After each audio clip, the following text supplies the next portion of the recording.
તું લપ કરી મૂક હવે. પણ નથી બધી વાત. હલો, મને ખ્યાલ આવી ગયો, આવી ગઈ છે. તું હવે એને કંપની આપ અને મને ફોન ના કરીશ, સમજી? બસ કાકા. ચાલ. કોણ આવી ગયું ઘેર? પેલી લા ભત્રીજી મારી મુંબઈ થી. અરે યાર, એ તો બહુ બ્યુટીફુલ છે યાર કાકા. બધું મેકઅપ નું છે લા. તને કહું તું ખોટો લપસે છે. એવું નહીં, ખરેખર મેં આમ તો એનો ફોટો જોયો છે બધું. આવડી નાની હતી ત્યારથી મને ના ખબર હોય. હા, ઓકે. મેકઅપ નું છે લા બધું.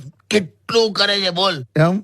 દિવસની ક્રીમ અલગ, રાતની ક્રીમ અલગ, તડકાની ક્રીમ અલગ, છાંયડાની ક્રીમ અલગ, હાથની ક્રીમ અલગ ને પગની ક્રીમ અલગ. બોલ, શું વાત કરો છો? એટલું બધું આવે છે. એમ? તોય મેળ ના પડે ને તો અઠવાડિયામાં 2 વાર પાર્લર જવાનું પાછું. એવું? તો આ મેકઅપમાં જો સંતોષ ના થાય તો કપડું લઈને 2 વાર તો આઈનોલું છે. શું વાત કરો?